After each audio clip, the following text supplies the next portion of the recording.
Hi guys, I'm Courtney. And I'm Lisa. And welcome to the next chapter in the Book of the Dead, brought to you by Darkcast Network, indie podcasts with a twist.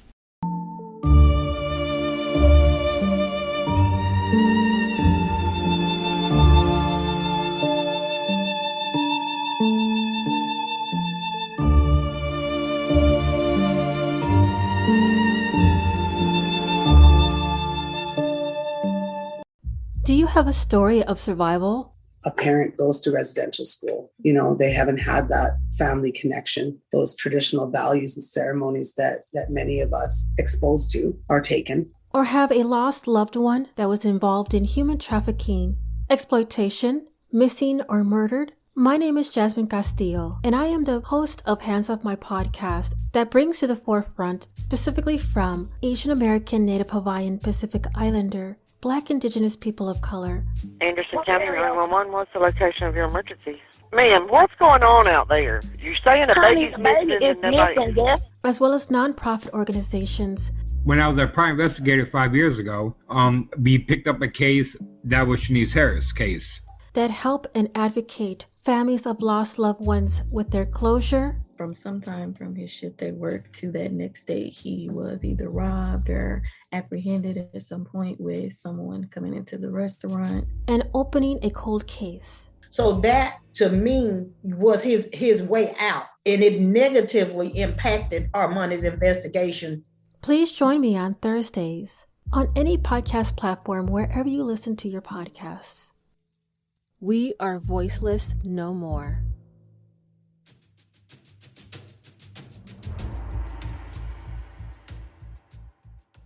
Hi guys, welcome to the next chapter. This is actually one of our Patreon episodes. Obviously unreleased until now. It was only on our Patreon. And that is because this is a story that I feel is necessary to be told. From what I know, not a lot of people know about it. And two, I am working on a couple of cases right now, and I just could use some more time to really flesh out research, one of which I'm working on with the victim's mother. Deborah Schiller is the name of the victim. And I just want to make sure that I do the case justice. So I'm going to give myself more time to work on that, especially because it should have been out earlier, but with the break, everything got pushed back. So without further ado, we are going to jump right into the Dartmouth murders. So Half Zantop was born on April 24th, 1938 in Eckernford, Germany. His father was a printer and his mother was a homemaker, and he was the youngest of 4 children. When he was 1, his family moved to Spain to escape the war, and they returned in 1942, moving back to Spain a few years later in 1948. Growing up, Half was fascinated by the earth and geology, and he returned to Germany to earn a geology degree from Freiburg University before moving to the United States to pursue further education. After enrolling at Stanford University for his doctorate, he met German-born Susanne Zantop. Susanne was born on August 12th, 1945 in Kissingen, Germany. She was the oldest child of 3, and her father was a factory manager. Her mother was also a homemaker. She loved badminton, cats, playing the piano, and she loved to read, especially history books. Her brother, Dr. Thomas Krasukowitz, told the Boston Globe, quote, "She was always the best or the second best in class, but mostly the best." So she was very, very intelligent. She earned her bachelor's degree in political science from Berlin's Free University, and then she moved to America and started school at Stanford for her master's. Susanne and Half, once they met, hit it off, and the rest was history. Love at first sight, one and done, like you were the one for me. That's very sweet. It is. It's really, really cute. In 1969, Half traveled to South America as a field geologist. Susanne actually went with him, and they got married in 1970.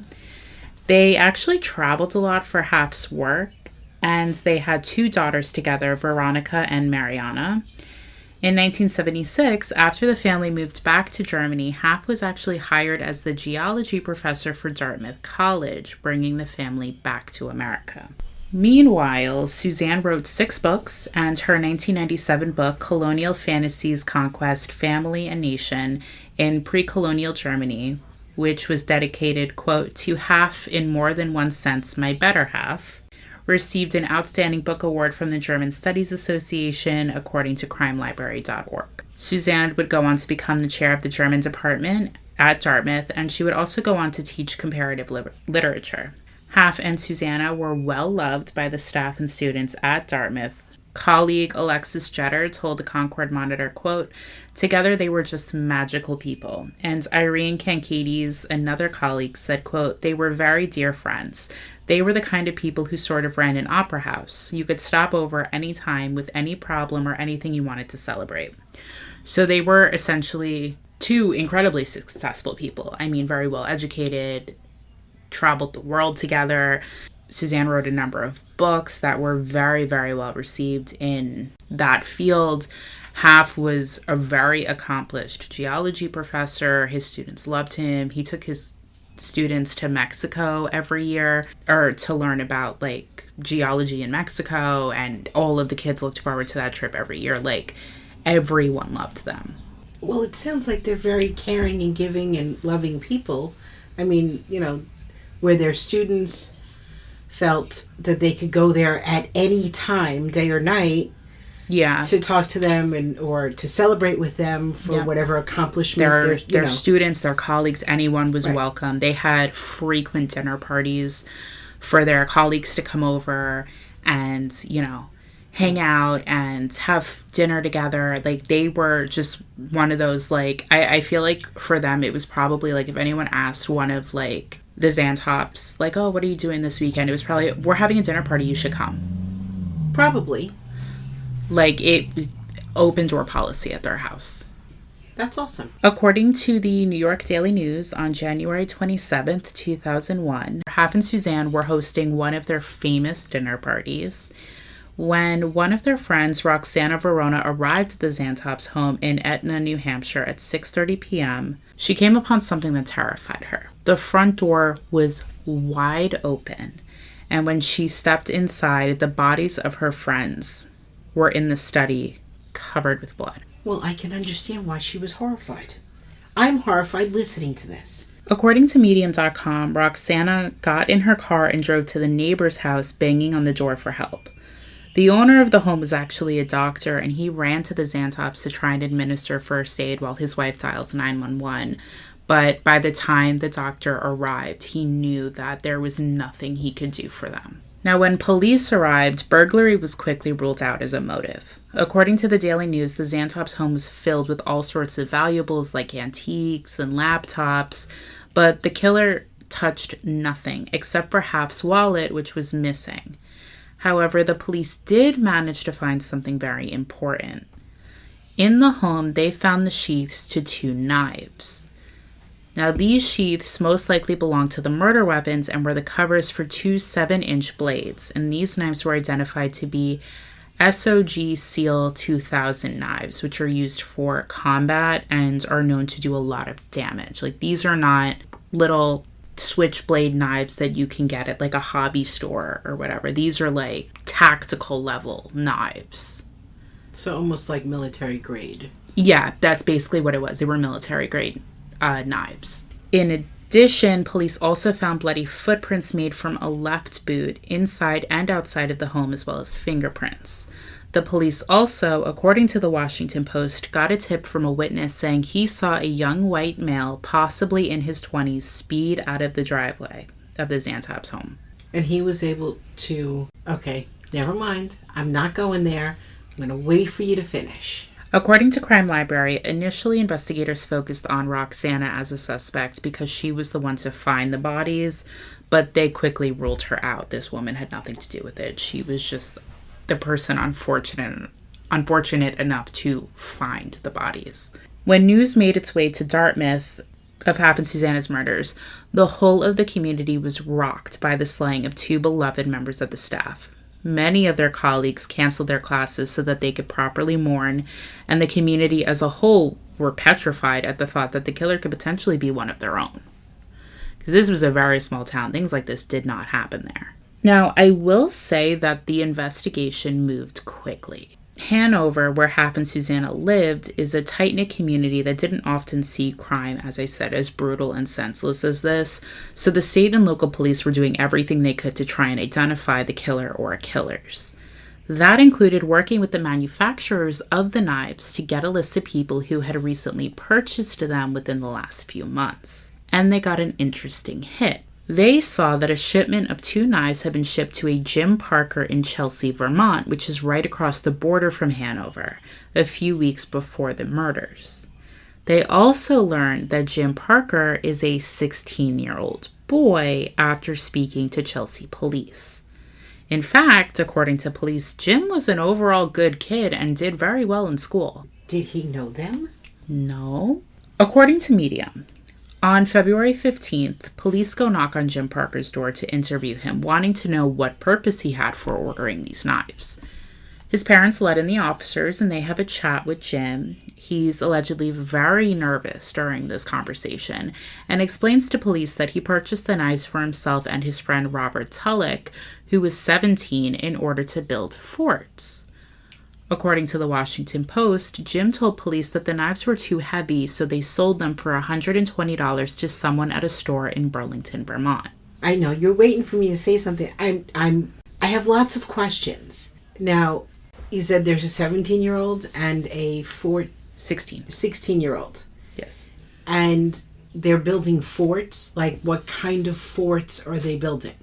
Like, in the woods. They lived in a dairy town, like, lot of woods, so I'm assuming they were like using or wanting to use the knives for like cutting branches to build like forts in the woods. I don't know. They're teenage boys. I don't know what they do on a dairy farm. I see I see not young kids using knives. Don't get me wrong, but young kids wanting to build forts. Yeah, I guess. As like hideouts, and playtime. I'm thinking a 16 and a 17-year-old are not using them for playtime. Oh, yeah. No, I get what you're saying. Okay, like, is this, hey, we're going to build a fort and, we're going to, I don't know, con somebody into buying us beer and we're going to hang out and that kind of thing? Or, like, it doesn't, it just quite doesn't make sense to me. No. I get that. I get the thought process. Well, you'll see. You always do this. You'll see. I'm getting there. Okay. It's not fast enough. I've said this a million times. We already know this. It's not fast enough for me. I know that. I'm working on it. I'm going as fast as I can. No, I think you like just, keeping me in suspense. Okay. With a horrific crime. Well, people that didn't do anything wrong. Well, not that you could do anything wrong to warrant that. Yeah. The average person. Yeah. I'm not talking maggots, please do not get me wrong. But, the average person is not out there doing, committing horrific crimes. These are nice people.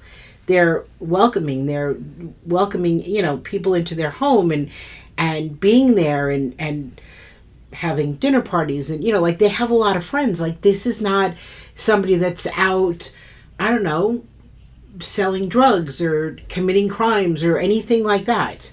Later that evening, the police speak to Robert Tulloch. According to Medium, unlike his best friend, Robert was not nervous at all, but rather very cocky. He's also a 17-year-old boy. Yeah, that kind of goes with the territory. He told police the same story about selling the knives, but this time police had learned about a cut that Robert had on his leg that he had gone to school with that day, so they asked him about it. Ryan said he got it falling down an embankment and cutting it on an old maple syrup spigot on his way to go pee in the woods. 17-year-old boy. And that was according to Crime Library. Then police asked to see his shoes, so he brought them what he had. Among the shoes was a pair of Vasquez hiking boots, which were the same kind of shoes that left the prints at the Zantops. The problem is that these are a couple of kids. Really. 16 and 17. Couple of kids. So the police don't necessarily think that they had anything to do with the murders physically, but they thought they knew who did. I could see where they would get that conclusion. Yeah. The evening of February 16th, After being told by their parents to keep a low profile and not to speak to each other, Robert grabbed $340 and got in his mom's silver Audi and picked up Jim. And then they left. Can I say red flag here? Huge red flag? What is this, don't talk to each other? Or, don't communicate from with each what other? I could understand, the parents were initially, it was like police come in, of course, because they're like, this happened in New Hampshire, like, what does this have to do with our kids? Like, maybe the person drove through, but then I think after the questioning, the parents were like, what's going on? And they're like, all right, you two don't talk to each other, like, until we know what's going on. I think that's what it was. Probably. But then, when the one comes by to pick up the other one. Well, I think it was more like a sneaking out of the house in the middle of the night kind of thing. That's a no bueno thing. No. Don't do that. Yeah, don't do that. They drove as far as Massachusetts before abandoning the car at a truck stop. At this point, though, their parents realized they were missing and called the police, after which an APB was posted and the manhunt for Jim and Robert began. The reason partially for this manhunt was because investigators had been notified that after analyzing Robert's hiking boots, criminologists had found a bloodstain on them that matched Half's DNA. They were also able to match Robert and Jim's fingerprints that they gave willingly to prints found in the Zantop home. Why? Can I ask why these prints and the footprints and the blood was at this person's home? Or these people's home? Can you tell me that? I'm sure you can figure out the reason. I'm sure I can too. I'd like to not think that they are evil little maggots, but that is the only conclusion I can come up with. When investigators go back to Robert's house, they search his room and they find the knives in homemade sheaths in a box under a pile of magazines.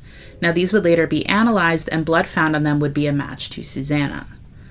According to an article for the Boston Herald via the crime lab, the police issued a warrant for Robert Tulloch of Chelsea, Vermont, charging him with 2 counts of first-degree murder in the January 27th stabbing deaths of the Zantops. Because of Jim's age, he was said to be, quote, a 16-year-old friend who was also being sought in connection with the homicides, which makes sense. He was a minor. They can't release that information. It's like a legal thing. Meanwhile, in New Jersey, the boys approached a trucker, James Hicks, after hitchhiking to another stop and asked if they could use his radio to call for a ride to California. James, feeling sorry for the 2 boys, offered them a ride in his truck, which he actually lost his job over. It was against company policy. According to ABC News, the Henry County Sheriff's Department had been monitoring the radio when a call came in from Hicks asking if anyone could pick up the 2 boys and take them farther west as he drove them into Indiana. Sergeant Bill Ward said, quote, so I just got on and said, hey, why don't you just drop them off at the fuel desk and someone will pick them up in a few minutes. So James did. The boys were met by police at the truck stop off Interstate 70 in Spiceland, Indiana at 4 a.m. Both Robert and Jim were charged with 2 counts of murder. And James apparently was furious that, they basically not tricked him, but like he felt sorry for them. Like it was like, I felt sorry for you. I wanted to help you and you guys were running from the law. And I lost my job. Yeah, he lost his job after the fact. But yeah, because once this came out, they were like, that's against company policy. Why did you give them a ride? Kind of thing. So he ended up losing his job over that, which it seems like he wasn't too beat up over. He said it was kind of like a blessing in disguise. But either way, he lost his job because he was trying to help these 2. Right. And I'm sure they didn't say, hey, we're running from the law. We are suspected criminals. Yeah. No, of course not. So it seems as if Jim was the only one to apologize to him. He was like very remorseful that they more or less tricked James into giving them a ride. After the news of the boys' arrest was released, Chelsea as a community rallied around them, purely because they didn't believe the 2 kids were responsible, or the 2 teens. According to the Washington Post, 6th grade teacher DeRoss Kellogg said, quote, they were the type of students that teachers appreciate, and the families were the same, involved and caring. But there were those in Chelsea that believed showing support was setting a bad example for the youth in Chelsea. Town Constable Carol Olson said, quote, "There's a reason why the police found their way here. They didn't just pick the kids' names out of a hat. To say it can't be true is irresponsible." And I can see why the community wanted to support them, however misguided it may have been. According to Crime Library, both boys came from really good families. Robert's father, Michael, was a carpenter, and his mother was a nurse. Jim's father, John, was a construction worker, and his mother was a part-time teacher. So they come from good families. Yeah. They were obviously taught right from wrong.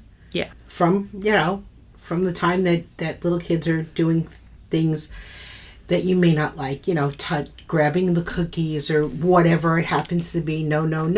They're taught no. They're taught right from wrong. They're taught, you don't take somebody's toy, doesn't belong to you. You don't take that. So they were taught that by their parents. Their parents are productive citizens, and they raise their children to be productive citizens in the community. No, I definitely. So, I get why the community, wanted to support them. But I also get what Carol Olson's saying. We are a tiny little dairy farm town in Vermont. I think the population's 1,700. There's, nobody living there. They didn't just decide to come here. Obviously, there's a reason. No, absolutely. So, I get both sides. But I don't understand how these boys knew them. I'm going to get to that. A classmate said of Robert, quote, "He was a pretty normal kid. He's got hobbies, he's got friends, he's an extremely intelligent person, very quick-witted. I'd have to say he didn't do it. He's not like that. He's a calm person under conflict. He doesn't have a short temper. He's not a weapons type of kid, not a knife person." And of Jim, he said, quote, "He's definitely not like that." Jim was also said to be a bit of a class clown and interested in theater, performing in school plays, as well as the bands, very involved. Robert was actually student body president, although they wanted to impeach him because he was a pretty crappy student body president. Very just not nice in a position of power. However, it was revealed that Rob wasn't really the great, well-mannered kid that everyone thought he was because, police found his journal entries. And according to his own journal entries, which were written when his family was living in Florida and really struggling financially, he said, quote, "This time I had developed into an incredibly smart, witty, and scheming individual. So now, after defying school for the last 5 years, having regular conflicts with the teachers, enjoying myself by doing exactly what I want, I'm ready to depart. School is not for me, and now I can leave." He and Jim met in 6th grade and became fast friends. According to Jim, by high school, Rob was referring to himself as a higher being and more evolved than other people. Oh, jeez. I'm getting Academy Maniac vibes. Yeah, kind of. And if you haven't listened to that episode, not that you really want to, because it's horrific, but if you're up for the horrifying. Eventually, they got the idea, according to the Rutland Herald, to become Navy SEALs, but they didn't want to go through the training. Quote, "They decided instead to train themselves as killers, starting with robbery, murders to earn money to emigrate to Australia." According to Jim, quote, "We could just go wherever we want and then, become these really cool people. And one of our main goals was to find some way to live forever. Just check out all the myths in Egypt or something. We weren't really sure." He said the fantasy about immortality involved replacing their bodies with machines someday. They also admired Hitler's way of manipulating people, and it seemed as if Robert may have had more of an interest in Hitler than that, because allegedly they found neo-Nazi reading material in his bedroom, but it's alleged that that was more for research purposes, so take that information, do with it what you will. So they want to follow a true maggot. A evil, horrifying maggot. Eventually, this idea evolved into murder in order to obtain money to fund this dream of moving to Australia in the summer of 2000 when they spotted an elderly couple on the way home from a concert. And, quote, Robert suggested that we should park the car and get out and, like, jump them. And we would, like, knock them out with rocks or even killing them with rocks, Jim said. It was the first time, or one of the first times, that he started talking about actually killing people. Now, on the day the Zantops were murdered, they drove in Jim's car to New Hampshire in search of victims. The first 2 homes they visited, no one was home, but the Zantops were. They knocked on the door, and when half answered, they posed as students doing a survey in order to be let in. So they picked them at random. The Zantops were home. I have a lot to say, but I'm not going to say it, because this would be a true tangent. Initially, Robert tried to go for an insanity defense, and Jim, who was being charged as an adult, was taking a plea deal. By testifying against Robert, Jim would receive a lesser charge of second-degree murder for the death of Susanna and be sentenced to 25 years, while Robert was looking at life. But 2 weeks before the trial, Robert dropped his defense and pled guilty to charges of first-degree murder in the killing of half, because it was determined and corroborated by Jim that Jim killed Susanna and Robert killed half. He basically, from what I can understand, it wasn't really clear exactly what happened, but it seems as if they had been let into the home and they were keeping up this pretense of doing a survey, and half was kind of like, you guys are really not prepared for this. Like, this is not going well.